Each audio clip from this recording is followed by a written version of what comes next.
So, when you go to acting class, you're ready for a lot of things. You're ready to perform a minute-long monologue at a moment's notice. You're ready to roll on the floor and make weird noises. You're ready to do just about anything, but I wouldn't necessarily say I'd be ready to see a mouse on a sticky pad trap. So, full disclosure, I was not there when this happened. This is just a story that's a mythical story from my grade. So, there weren't that many acting students at my school, big whoop. Not that many people want to be actors. There were two different classes, and I was in one monologue class, and this was the other one. This was a girl in my grade, and she was getting ready to go to class. And everyone's filing in for the day. We're in our all black outfits, stretching, getting ready to do her little monologue. And all of a sudden, she walks into the classroom, and she's holding a sticky pad with a mouse on it, and the mouse is alive and he's trying to get out. But those things, they stick their fur to hold them there to die. They're not very humane.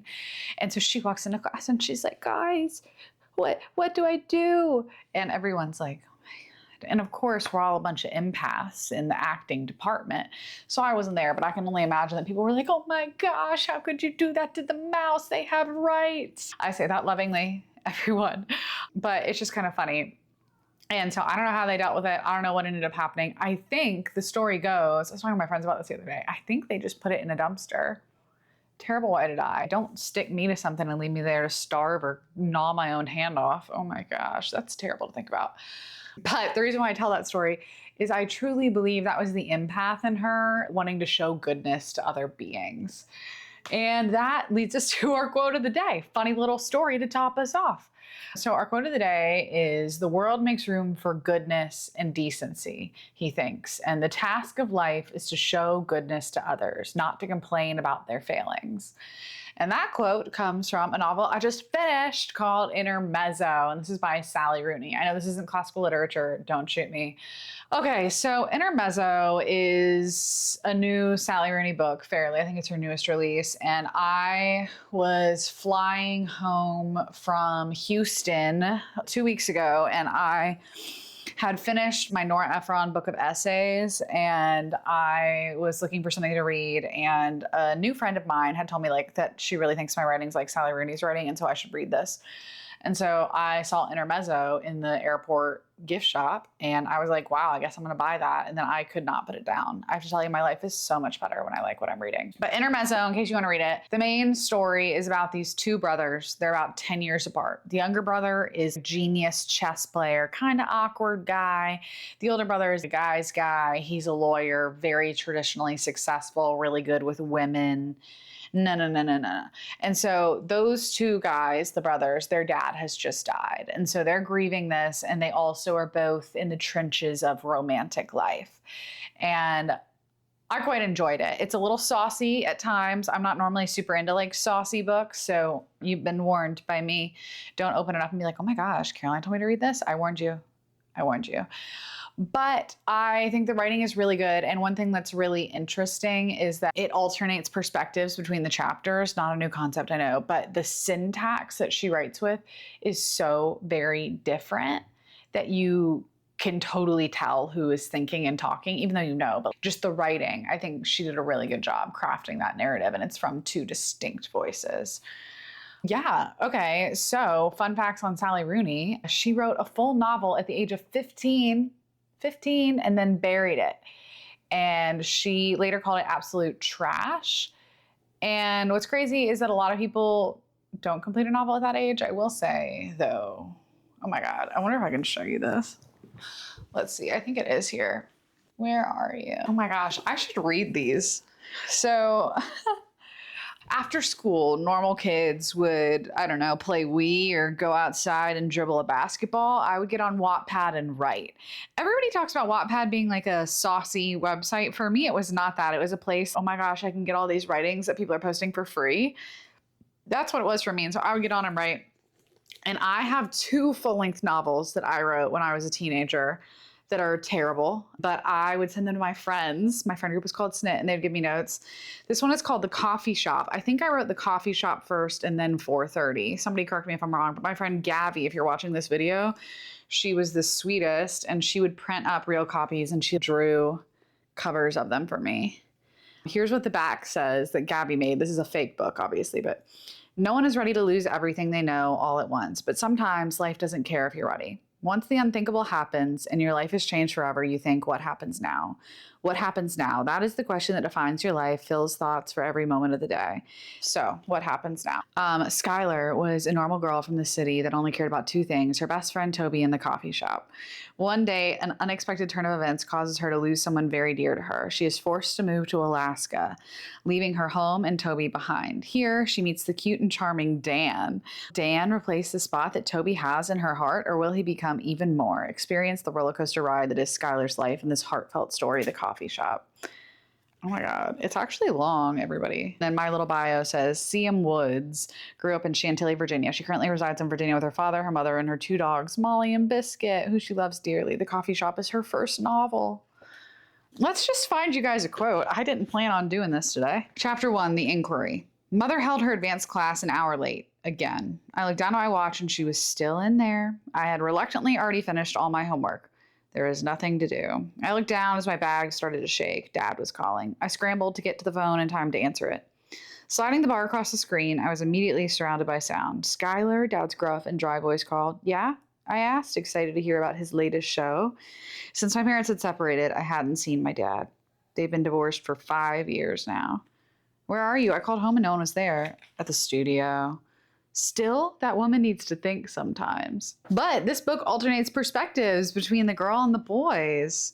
I don't even remember what happens. Isn't that crazy? I haven't touched this in so long. It's so weird because it used to be like my world. Chapter 10. I felt empty, like I had been hollowed out. The afternoon was bare and drear. Dan and I just sat in my room. My mind was blank until I remembered the notebook. My body sat up and I searched by the side of the bed to find it. My fingers clasped from the old, tattered spine. I pulled the small book up and rubbed my hand over the decaying cover. I love my adjectives. I carefully pulled open the cover. Toby had signed the inside. I smiled at his perfect handwriting, wondering how I had never noticed. Anyway, this is a book. I probably should have buried this if I was following Sally Rooney, but I didn't. And maybe one day I'll do a little revamp on it and you guys could get something about the coffee shop. There's got to be something good in there. Okay, more about Sally Rooney. She was a top-level university debater. She was at Trinity College in Dublin, and she competed in the university debating team. And according to some sources, she became the top debater on the continent of Europe. Wow, that's high praise. And I think that's a skill that's clearly able to be used in a novel, right? Being able to see both sides of something. She spent some time in Dublin, obviously school, but she also spent some time in New York, until she eventually relocated back to the countryside near her hometown. And she lives with her husband, who's a math teacher, near Castlebar, a maths with an S, because, you know, they're not here. I would love to know if she thinks she can write better in the countryside, like if that was the reason. I'd love to know more about her. I think she's so cool. I think her writing is done really well. And obviously, since it's been made into TV shows, love to hear some more. So Intermezzo, I already gave you the summary. You know our quote of the day, but I'm going to read you some other quotes from the novel in case you're like, man, I don't know if I want to read that or not. Sometimes you need people to be perfect. And they can't be. And you hate them forever for not being, even though it isn't their fault and it's not yours either. You just needed something they didn't have in them to give you. Or what if life is just a collection of essentially unrelated experiences? Why does one have to follow meaningfully from another? Another quote, in nature, he thinks, there's no such thing as ugliness. It's like he tried to tell Margaret in the car, beauty belongs to God and ugliness to human beings. Man, that's good. Or last one, the miracle of existing completely together in this way for even one moment on God's earth, she thinks, if never again in her life another, only to be here now with him. Oh, I like this book a lot. I think it has the realism of just daily life and finding daily life interesting. I also think it has some poetics like the quotes you just heard. And I think there's some interesting concepts, and it's also good isn't the right word. I was trying not to say interesting. Seeing two brothers who are experiencing the same thing, the same death of their dad, and then how it affects them totally differently is quite interesting. I think that falls into her debate category, right? Like the debate of how are you going to handle your dad's death? Not that that's a debate that anybody's having. They shouldn't have to. But to see those two different sides and how people use the same incident to propel their life. And how, for example, if someone died in my life, it might make me be more thoughtful and giving. Like my grandmother passing away, I like to hope that makes me more ready to bake for somebody or show up when something crazy is happening because she would have done that. Or when someone dies, I've also known people who close themselves off because they're scared to get close to somebody. It can be a very different reaction that people have to the same incident. Okay, so that is our main source of the day. Again, I'll read you our quote, which is, "The world makes room for goodness and decency," he thinks. "And the task of life is to show goodness to others, not to complain about their failings." And I thought that aligned with our theme of this month of gratitude, being thankful, all the good things, because you're looking for goodness and you're showing goodness to others. Okay, our first external source of the day is Nobody Wants This. So Nobody Wants This just dropped its second season. If you haven't seen it, it's on Netflix. It stars Kristen Bell and then a guy with brown hair. I should know his name. That sounds so awful of me. I just know hers. But it's good. If you didn't watch season one, definitely worth a watch. It's fun. Episodes are super short. You can definitely binge it really, really quick. Or it's nice. I like having a short show. So while I eat before I'm going to work out or something like that, I have a little something to fill the time. So Nobody Wants This is about these two sisters. They host a podcast. They're pretty different. They're talking a lot about love and life. And one of the sisters meets a rabbi and they fall in love, but she's not Jewish.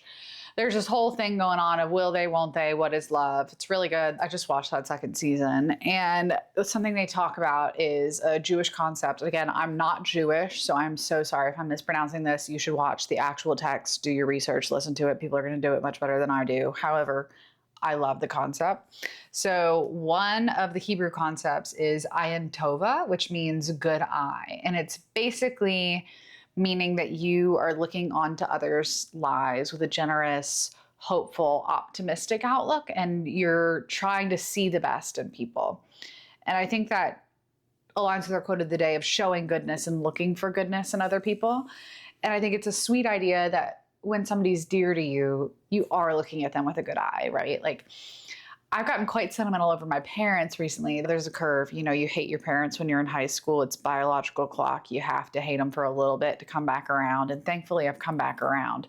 I was a mean teenager, and I do feel really awful about that. But if there is a movie on, my dad has to watch the movie. Like, we were at a restaurant the other night, and they were playing E.T. on the wall because it was Halloween, and my dad cannot keep his eyes off it. And then all of a sudden, my dad's crying because E.T.'s about to die. My dad is such a sentimental guy, and it doesn't even annoy me that he's watching the TV while we're eating dessert because he just loves it. It makes me sentimental. It's a thing that I think is sweet about him. Or my mom always has been like, if I've got a tag out, she tucks it in. If I've got the little hanger thingies on my shirt, she's tucking them in. She's like, you should cut these out. She's fixing my hair. She's getting something off my face. And that used to really annoy me as a kid. But now I think it's really a form of care. And it makes me sentimental because I'm looking at it with a good eye. So that's how I thought it related to what we were talking about today. But I also have some good things for you. There's a quote here. I don't ever want to be right. I just want you to be here. I think that's sweet. I think in a lot of arguments, we start arguing about who's right and who's wrong. And no. This is a funny one. I gotta say, farmers markets are annoying. All this small talk about how good the fruit is. We're not farmers market people. We're DoorDash people. That's good. And the last one, you feel Jewish to me. You're warm, you're cozy. You always want to chat about everything. You're a pretty good get for us. I think it's sweet. And I also think it is a beautiful thing for us to have a TV show that can talk about religion. So if you're a person who's never been exposed to that, it is good to get an idea of, oh, is that a world I might want to be in? How would I feel in that situation? I do think that every kind of person you meet knows something you don't. And it can be interesting if you've only been in a certain bubble your whole life to get exposure to other people and how they view the world and how they do things, because you might realize you're more like them than you ever thought, and you probably will. That got a little cheesy, didn't it? Okay, the next thing I want to talk about is Don't Think Twice, It's All Right. It's a song, you probably know it. An oldie, but it aligns with what we're talking about today. Originally, it's by Bob Dylan, but the reason why I've been thinking about this is on my Discover Weekly, which I listen to every single week on Spotify, they suggested for me the Indigo Girls cover. And the Indigo Girls I like because my Uncle Brian, who passed away, he studied abroad in Italy when he was young, and there was an Indigo Girls concert, and just because he was American, they let him go in for free, and he got to meet the band and everything. And so anyway, when I hear them, I think about that, even though I wasn't alive when that happened, but still. Here are some lyrics. As always, you ought to listen to it. I'll read it for you nonetheless. Well, it ain't no use to sit and wonder why, babe, if you don't know by now. And it ain't no use to sit and wonder why, babe, it'll never do somehow. When your rooster crows at the break of dawn, look out your window and I'll be gone. You're the reason I'm a traveling on, but don't think twice, it's all right. Goodbye's too good a word, babe, so I'll just say fare thee well. I ain't saying you treated me unkind. You could have done better, but I don't mind. You kind of just wasted my precious time, but don't think twice. It's all right. I think that quote does the same thing that we're talking about, looking on it with a good eye. When someone's done you wrong and you've got to move on, it can be easy to trash them, right? Well, I'll just tell you, I've only ever broken up with men that I've still been in love with. However, I had to break up with them. I know I made the right choice. There's only 2 men that I'm talking about here. I'm saying this like I'm some kind of player. I've only ever had 2 boyfriends. So both of them we're talking about right now. But I will say, and I'm pretty sure they both know this, I still loved both of them when I broke up with them. It didn't end because I didn't love them. However, sometimes I wished that they had both done something terribly awful to me. I don't wish any bad thing to happen to anybody, but sometimes I do wonder if that would have made it easier. Because it's easy to hate somebody and want to never speak to them again. It's hard to love somebody and never speak to them again. And not that I'm still in love with either of them. I'm not in love with either of them. But we talk about this. One of my friends is going through a breakup right now. And we talk about like, it'd be so much easier if she just hated him. It'd be so much easier. Not that you want these terrible things. I know it's not easy when someone's been cheated on or physically abused or something like that. But that is a direct, oh my gosh, I can never go back to them because I don't want my daughter to be treated this way, that kind of thing. But when you break up for logistic reasons or what have you, it's a lot harder because there's not a definite line. Nonetheless, I think that when you get out of a relationship or a friendship or anything, it's really easy to bash that person and be like, oh my gosh, they were crazy. Oh my goodness, they weren't even cute. Oh my goodness, I never loved them, which you all know. I can't stand it when people say that. It is never a bad thing to have loved somebody. You're going to say it with me now. Okay, we're going to say it one more time. It's never a bad thing to have loved somebody. So don't sit around here pretending you didn't love them, because if you didn't love them, that's embarrassing for you. It is. It's embarrassing. Oh, you didn't love them, so why were you together for 3 years?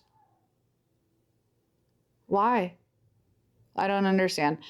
Anyway, I like this song because I think it's a nice, hey, you're the reason I'm leaving. I've got to go. Goodbye is too good of a word for this. I'm not upset with you, but it's time to go. And I think even in this moment of departing, it's still looking on that person with a good eye. And my friend said this a lot because she had a boyfriend for a really, really long time, like 7 or 6 years. And you don't want to fully convince yourself to hate that person, even if he did something really wrong, because then you just hate those 7 years of your life. So it really does no good to trash them. Of course, you need to get out the door and get yourself safe and moving on. But it does no good to waste all this energy hating somebody. You should put it towards something positive. And I think this song does a good job of that. And it slaps. Let's be honest. Okay, and then the last thing I wanted to talk to you about today, I actually had it in my notes to talk about in an earlier episode, but I just couldn't get it to fit. It is a movie that I watched this year, I believe. I believe it was this year. And it is A Real Pain. I remember seeing the ads for this in theater and I wanted to see it, and then it came out and I just didn't. I'm bad about, I don't go to the movies by myself. I know that shouldn't be a weird thing, but I just don't. But A Real Pain, it is by Jesse Eisenberg, and it follows 2 mismatched Jewish American cousins, and they are going on a heritage tour of Poland. Now that, I can't even begin to say that I understand what that would be like. I can't. However, I think this movie aligned with what we were talking about, with gratitude. And even when there's something awful, there's literally nothing good about this terrible thing, the Holocaust that occurred in the world, or whatever situationship you're in, if you're making that applicable. You have to be thankful for the people who made it through, for the people who overturned the horribleness, for the people who fought and lived through the awfulness that was their life to get you here today, for your family members, your ancestors. And I just thought this movie was so beautiful. These cousins are totally different in their personality. They're at different points in their lives, and they're both experiencing this same grieving process and learning about their ancestry. And it kind of seems like a cyclical narrative if you've watched it, or if you do watch it, where it begins where it ends. which I would love to talk to somebody about. None of my friends have watched this movie. I'd actually love to talk about it if you want to talk about it. But I've got some quotes for you from A Real Pain in case you might want to watch it. You know, Grandma never pitied herself. In fact, she always told me she was grateful for her struggle. Well, that's just it. What she endured, that gave her hope, right? And that aligns with our grateful and our looking at things with a good eye and having goodness. It's interesting to think on in your life. Hopefully you've never had to endure anything to that scale of horribleness, but even on a minor scale, we're not even saying we're in the same realm as that. But if you just think about a little struggle you've had in your life, and there are times when it makes you better, right? For example, taking a little tiny struggle that is nothing like the story that we're talking about today. I understand that it's not in the same magnitude at all. We're just talking about a little struggle that you're now grateful for that was hard at the time. I was the head fitness instructor at my university, and I became a certified Les Mills body pump coach. And if you don't know what Les Mills body pump is, so much fun. It's weightlifting. You have a barbell, and it's an hour-long class. You never put the barbell down. You're always lifting weights, and it's like to the music. So you're like bicep curl to the music, halfway down and up. It's really fun. It's really freaking hard though. And I had to videotape myself doing it and get it certified. And I had to do push-ups for 3 minutes straight. And something you ought to know about me is I don't do push-ups. I do now, but I did not at the time. So I'm about halfway through the class. The whole first half of the video is going awesome. My boyfriend at the time was filming me. Context, I was filming it in a spare studio at our gym that I worked at, but the AC was out and it was summer, and so it was hot as all get out. And so I'm a minute and a half into the push-ups, like 30 minutes into the workout, and then all of a sudden my hands are so sweaty because I got my dad's sweaty hands. I fall on my face. I could have broken my nose, to be honest with you, and I have to start the whole class over again because you're not allowed to splice the video. It has to be a single take. And that little struggle, that's like physically the hardest thing I've ever had to do is get certified in that. But I will say my confidence as a person was so uplifted after that. I imagine what it's like if you run up, you just feel like you can do anything. After learning to do that, I felt like I really could. And that's a tiny struggle, obviously not the same as going through a genocide. But I do say the little struggle like that, I see how that's reflected in my life. So I could see how a big struggle, you could see the character changes in it. Another quote for you, but isn't everyone in pain some way? I mean, look at what happened to our families. Look at where we came from. I mean, who isn't, who isn't wrought? Another quote, if now is not the time and place to grieve, to open up, I don't know what to tell you, man. Money is like heroin for boring people. 2 more for you. You are like an awesome guy stuck inside the body of someone who's always running late. I gotta fish that guy out of you every time I see you. And then lastly, I love him and I hate him and I want to kill him and I want to be him. Just a honestly great movie. I think it does a great job talking about family dynamics. It does a great job talking about grieving and also being grateful. I loved it. I really liked it. It got a 94% on Rotten Tomatoes, so good. Anyway, just for one more final time, our quote of the day is, the world makes room for goodness and decency, he thinks. And the task of life is to show goodness to others and not complain about their failings. And I love this. I think it's perfect for this time of year. The time turned back today, the day that I'm filming this. And so my friend and I are going to go on a walk in a little bit, and she texted me that it's going to be dark at 5 p.m. Let me try and see that with a good eye, but that sounds awful. But I think there can be a lot of things that are stressful this time of year. And even though we have Thanksgiving and Christmas and Hanukkah and New Year's Eve and all these wonderful things that are coming, it can be easy to be like, oh my gosh, it's so cold out. Oh my gosh, it's getting dark so early. Oh my gosh, everything's so expensive. Oh my gosh, oh my gosh, oh my gosh, oh my gosh. It can be easy to see the bad in everything. However, if you start practicing seeing things with a good eye, seeing the goodness in things, if you start looking for it, it will come out. For example, I heard this thing one time, oh, don't get annoyed when you hear a crying baby. Think about the fact that the parents were able to show up today, even though that baby is in a bad mood, right? How much work does it take for parents to be able to get that baby to the restaurant, to church, to the family outing? They still did that despite the obstacle in their way. And so be grateful that those people showed up and that they're with you right now, rather than focusing on, oh my goodness, that baby is such a nuisance, da, da, da, da. I think just taking a moment to reframe your own thoughts, it will eventually lead to you seeing the world like that. And it can be easy to let the negativity seep in. I truly believe we have access to way more than we ought. Humans weren't meant to have the news. I know it happened. But there is so much negativeness that you have access to 100% of the time. You're always getting alerts on your phone from the news. You're always watching the news on the TV. You have your TikTok with the scary videos that probably shouldn't be on the internet. You have your Instagram with stories about the scary things going on in the world.